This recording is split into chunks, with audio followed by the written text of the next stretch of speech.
Du yoga, Up One. Du yoga et un déjeuner vegan, Up One. Du yoga, un déjeuner vegan, un Sarwell, Up One. Du yoga, un déj vegan, un Sarwell et la paix dans le monde. Non, redescends un peu. Déjeuner, culture, sport et loisirs, mobilité, cadeaux et vacances, on a mis presque tous les avantages sur une même carte. Simple et efficace, la carte de paiement pour les salariés et ceux qui pensent à eux. Up One, une solution, mais tellement d'avantages. On est parti pour chercher l'aventure, inconsciemment certainement les embrouilles. On a trouvé. Dans les années 90, Alexandre a 19 ans et il part en long voyage en Asie avec son meilleur ami, Jeannot. Tous deux décident de se rendre au Pakistan, mais l'aventure ne va pas se dérouler comme prévu. J'aurais jamais imaginé que ça pouvait vriller à ce point-là. Être pris en otage, je pensais pas que ça aurait pu m'arriver. On n'a pas voulu écouter les conseils que les gens nous donnaient, on a voulu en faire qu'à notre tête. On pensait être invincible et plus fort que tout le monde. On a joué, on a perdu. La Fabrique Audio présente La Petite Histoire. Vous souhaitez devenir sponsor de ce podcast ?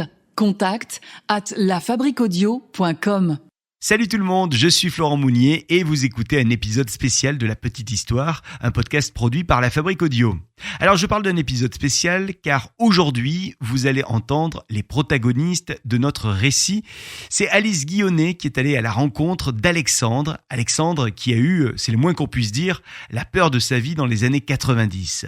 En effet, Alexandre avait décidé de partir au Pakistan avec son ami Jeannot, mais entre rencontres peu hospitalières et prises d'otages, les deux amis ont vécu un véritable enfer. Alors que leur est-il vraiment arrivé ? La réponse dans cet épisode avec ce reportage d'Alice Guillonnet et que j'ai eu pour vous l'occasion de réaliser et mixer. En 93, avec un super ami Jean-Charles, qu'on surnomme Jeannot, on a décidé de partir au Pakistan après avoir fait l'année d'avant l'Inde et quelques pays autour de l'Inde. Pour commencer, je voudrais juste rappeler qu'en 93, il n'y avait pas d'internet, il n'y avait pas de mail, donc on n'avait pas des nouvelles comme on a aujourd'hui. On ne pouvait pas suivre sur les réseaux sociaux ce qui se passe dans le pays où on est.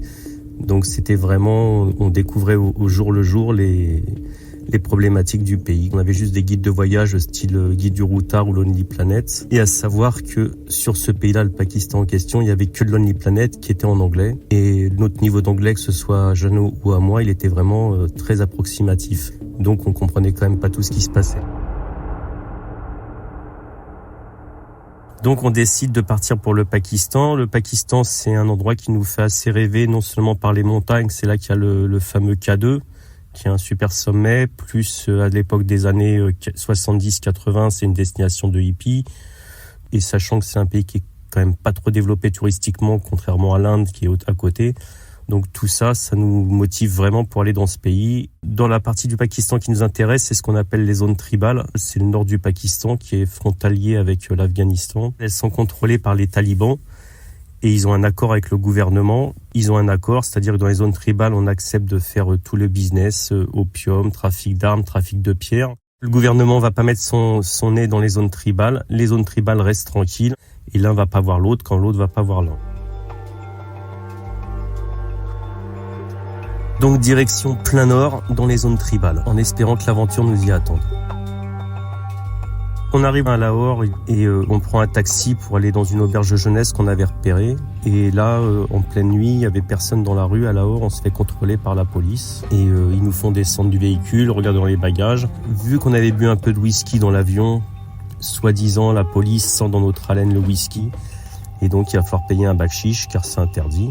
Donc, on s'exécute, on n'a pas vraiment le choix. À ce moment-là, le chauffeur de taxi, il prend peur. Donc, il décide de nous laisser en plein milieu de nulle part. On ne sait pas du tout où on est. Et l'idée, c'est de trouver un hôtel assez rapidement parce que déjà, une nuit d'avion, on est fatigué. On a envie d'aller se coucher. Et là où on est laissé, il y a des hordes de chiens sauvages. Donc, on se fait... il nous aboie dessus. Donc, on est vraiment un peu paniqué. C'est vraiment une sensation assez désagréable. Et on finit par trouver quand même ce qui ressemble à un hôtel. Mais vraiment pourri, vraiment plus que pourri.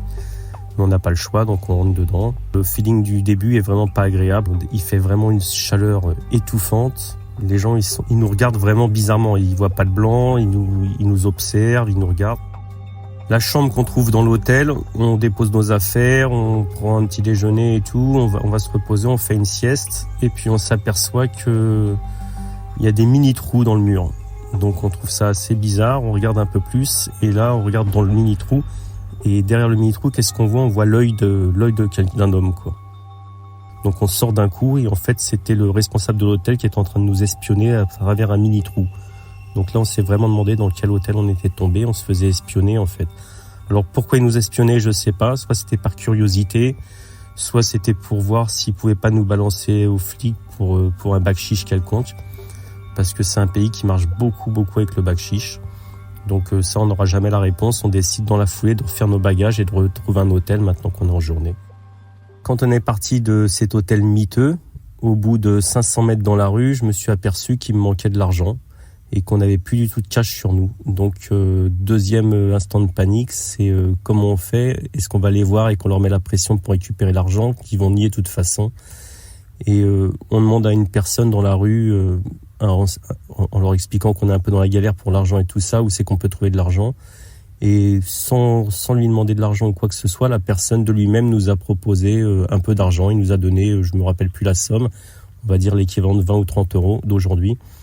Et ça a été vraiment un geste qu'on a trouvé super sympa parce que jusque-là, on n'avait qu'une sensation ultra négative. Et avec cette personne, ça nous a d'un coup réconcilié d'un coup avec ce pays.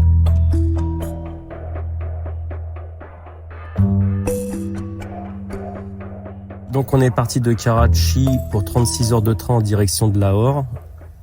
Enfin arrivé à Lahore après 36 heures. Donc à Lahore, on prend un bus en direction des zones tribales. Et à chaque fois qu'il y a des gens qui montent, ils sont toujours étonnés de voir deux blancs assis dans ce bus. Et à chaque fois, la même phrase revient, c'est « Qu'est-ce que vous allez faire là-haut ? Faut pas monter, c'est dangereux de monter là-haut. » Donc là-haut, j'entends par les zones tribales, quoi. On tient pas vraiment compte de ces réflexions parce que à cette époque-là, c'est assez courant que les gens ils nous disent allez pas à tel endroit, allez plutôt à tel endroit parce que j'ai mon cousin qui a un hôtel, vous allez voir, c'est sympa. Donc on tient pas compte des informations qu'on nous dise. Donc 7-8 fois, on nous dit montez pas là-haut, montez pas dans les zones tribales, c'est dangereux, vous avez rien à y faire, quoi. Et évidemment, on est têtu, on décide quand même de monter. On arrive à destination finale. On trouve un petit hôtel, genre guest house, simple, qui paye pas de mine, mais plutôt sympa, vue sur les montagnes. Et par contre, là, on sent une ambiance vraiment tendue. On voit des hommes armés partout. Tous les hommes qu'on voit sont armés d'une Kalachnikov. On comprend pas vraiment ce qui se passe, mais bon, on se dit que ça doit être les coutumes, c'est certainement normal. Moi, à la base, quand je suis monté dans les zones tribales, c'était en premier lieu pour acheter des pierres semi-précieuses que je décidais de vendre en France après. Parce qu'au Pakistan, c'est connu qu'il y a toujours eu des pierres style turquoise, corail, etc. C'est tout l'Himalaya, en fait, ça regorge de pierres semi-précieuses. Je vais voir les grossistes, j'en achète, on discute. Là, c'est un pays où on discute beaucoup quand on achète. Ça peut prendre une après-midi pour acheter 3 pierres. Donc on discute beaucoup, on boit du thé, etc. Les gens sont plutôt très sympas.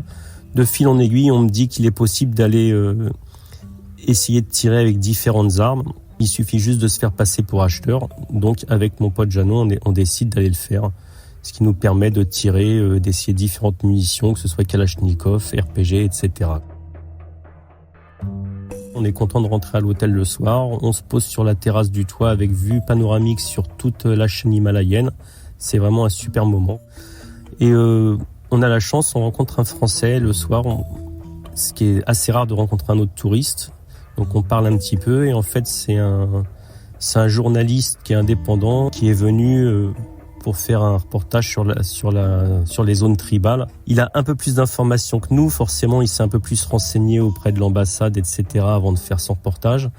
Et le soir quand on parle, plus on parle et plus on va dans les détails et plus il nous dit qu'il nous conseille de pas rester dans la zone et que c'est quand même une zone qui est assez dangereuse.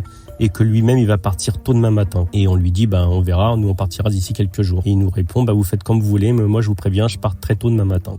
On lui dit, ok, bonne continuité de voyage, sûrement une prochaine, bye bye. On rentre dans notre chambre, on ferme, on décide d'aller se coucher. Et là, on est assez surpris, on entend pas mal de coups de feu, on se demande ce qui se passe. On décide de partir vraiment de l'hôtel assez vite. Et là, quand on ouvre la chambre, on a une équipe de talibans qui sont face à nous, armés jusqu'aux dents, et qui nous disent « Non, vous restez dans votre chambre ». On comprend vraiment rien de ce qui se passe, on entend juste des coups de feu. Une journée se passe entière dans la chambre sans qu'on puisse sortir. On essaye de demander un peu au personnel de l'hôtel si on peut avoir des nouvelles, quelque chose. Mais on n'a rien du tout, on a juste un gars qui frappe à notre porte de temps en temps et qui nous pose un plateau repas, et aucune nouvelle. Un jour, 2 jours passent, on ne sait pas ce qui se passe, quoi. Au bout de 2 jours, on réussit à parler avec un taliban, mais entre son anglais qui est approximatif et notre anglais qui est très approximatif aussi, on a quand même pas mal de mal à se comprendre, mais on finit par comprendre que le gouvernement a décidé de monter dans les zones tribales. Le deal, c'est que entre les talibans et le gouvernement, il n'y ait pas d'interaction. Les talibans ont dit au gouvernement, voilà, il y a 2 blancs dans l'hôtel, donc si vous montez plus haut, on a les blancs sous la main, on ne sait pas ce qu'on en fera. C'est à ce moment-là qu'on s'aperçoit qu'on n'a plus le choix, qu'on est pris en otage, on n'a pas le droit de sortir, la situation est claire, on est en otage, il faut qu'on réagisse. Après réflexion, après discussion avec mon pote Jeannot, on décide que s'ils nous posent la question, on est prêt à les aider dans leur lutte, mais on n'a pas du tout envie qu'ils nous tuent, donc s'il faut prendre les armes, on est prêt à prendre les armes, se battre à leur côté, juste pour pouvoir survivre. Nous sommes dans un état de stress qui est assez avancé. On fait plus grand chose, on se sent vraiment épuisé, on attend vraiment que les journées passent sans avoir de nouvelles. C'est vraiment compliqué à vivre parce que il fait chaud dans la chambre. À part les coups de feu, on a très très peu de contact avec les talibans. On commence vraiment à être en baisse d'énergie et on commence vraiment à paniquer. Heureusement qu'on est tous les deux, car le courant entre nous passe très bien, on se soutient l'un et l'autre. Quand il y en a un qui a un coup de mou, et l'autre lui reprend le dessus, et quand c'est l'autre, c'est le contraire. On est vraiment super liés, on fait vraiment un bloc à nous deux. Je pense qu'à vivre tout seul, c'est beaucoup plus compliqué. Déjà qu'à 2, c'est compliqué, mais tout seul, ça aurait été encore plus compliqué. On dort pas beaucoup en général parce qu'entre le bruit des coups de feu, entre l'incertitude de savoir ce qui va se passer, si on arrive à dormir 1 ou 2 heures par nuit, on est déjà content. Le plus dur, c'est de pas savoir ce qui va se passer demain, dans 2 heures, dans 3 heures, dans 6 mois. On sait pas du tout, on nous donne vraiment aucune information. Il y a un soir, ils nous appellent parce qu'ils ont réussi à capter la chaîne de CNN. Donc du coup, ils nous font descendre dans le réfectoire commun et ils nous disent regardez sur CNN, peut-être vous allez plus comprendre ce qui se passe. Alors là, en effet, on s'aperçoit que CNN parle du pays et des zones tribales. Le problème, c'est que notre anglais, il est tellement mauvais, c'est qu'on a vraiment du mal à comprendre ce qui se passe. On comprend juste que c'est vraiment chaud, que la situation est vraiment chaude. On remonte dans la chambre. Et alors là, le moral est dans les chaussettes. On a juste vu que les talibans rigolaient pas du tout et qu'ils sont énervés. Donc ça nous en remet une petite couche et là, on est au bout du rouleau. Le temps passe pas, c'est super long, notre moral n'est pas au beau fixe. On a des petits moments où ils nous autorisent la journée à monter sur le toit de l'hôtel. C'est notre seul petit moment de bonheur entre guillemets de la journée. Et à chaque fois qu'on monte sur le toit de l'hôtel, on croise plein de gens, plein de talibans armés dans le couloir. Ils sont habillés tout en noir. Ils évitent de nous parler, ils évitent même de nous regarder. Et sinon, le reste du temps, on est toute la journée dans cette petite chambre qui est toute petite, qui est sans couleur, avec un ventilateur qui tourne au plafond, 2 lits séparés.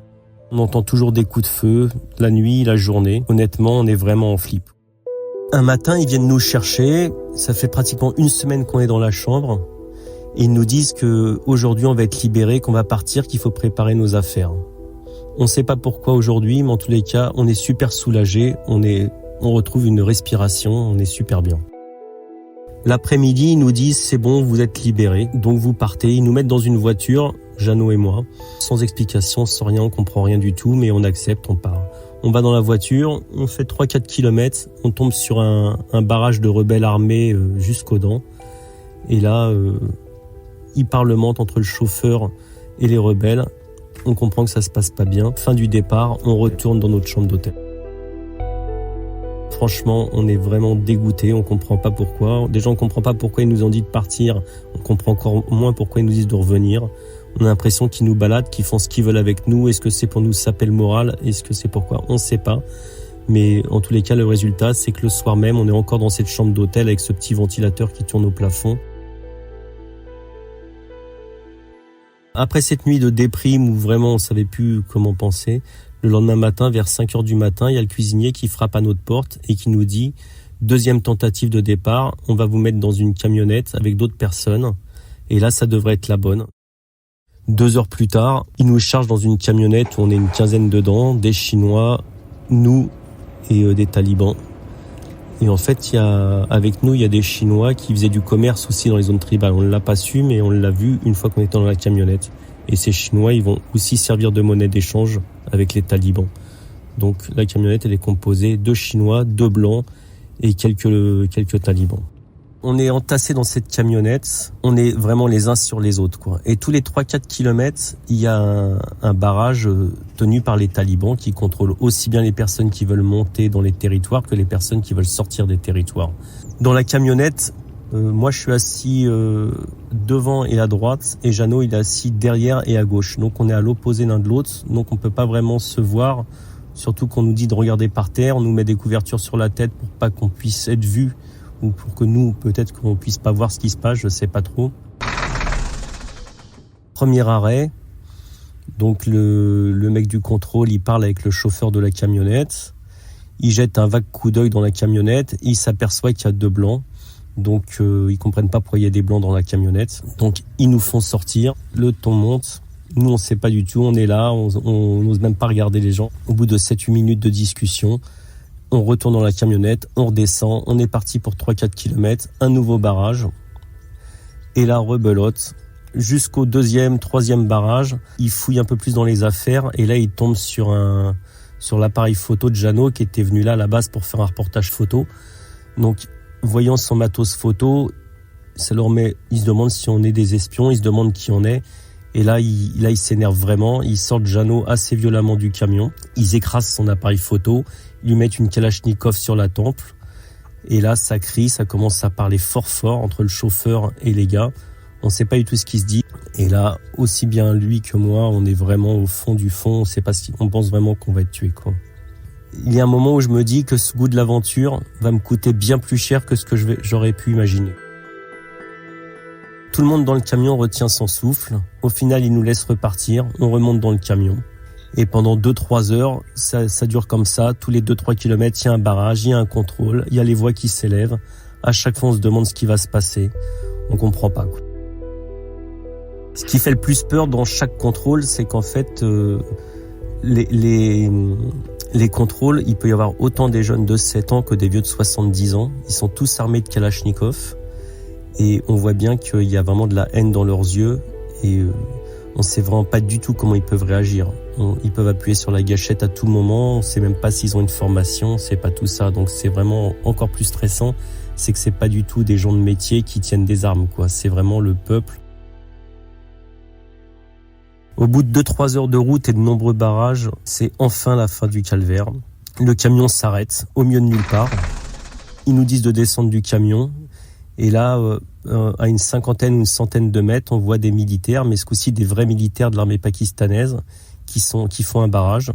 Et là, on voit les militaires qui s'approchent et qui viennent nous chercher. Donc nous, on n'ose pas trop bouger, mais on comprend qu'on peut avoir à peu près confiance dans les militaires. Donc on fait le chemin avec eux jusqu'au contrôle. Et là, on se sent quand même super soulagé. On pense que enfin on est libéré. Et les militaires nous posent pas mal de questions. On a toujours un anglais qui est toujours autant approximatif, donc on comprend pas tout, mais on comprend le sens des questions. Ça fait 2-3 mois que que cette histoire est finie, et on s'aperçoit qu'on a pas mal de retours. On fait des crises d'angoisse pendant la nuit. On a mis un peu trop vite l'histoire sous le tapis. Les mauvais souvenirs reviennent, des cauchemars reviennent la nuit, etc. Sur cette aventure, notre famille, sur le moment présent, a jamais été au courant. On leur a raconté 5-6 mois après être rentrés. On était juste dans la recherche d'aventure, et l'aventure aurait pu nous amener à la mort. Après ce voyage, j'ai toujours continué à voyager, j'ai jamais arrêté. J'ai voyagé différemment, j'ai voyagé avec les moyens d'aujourd'hui. Mais par contre, je suis jamais retourné au Pakistan, je suis jamais retourné en Inde. À l'heure actuelle, je suis en train de vouloir retourner en Inde. Donc je pense que d'ici quelques années, je vais retourner en Inde. Alexandre et son témoignage de cette folle aventure qui aurait pu très mal terminer. Un reportage signé Alice Guillonnet que j'ai eu pour vous l'occasion de réaliser. Merci d'avoir écouté cet épisode. N'hésitez pas à le partager, on compte sur vous. Et on se retrouve très vite avec un nouvel épisode. Salut.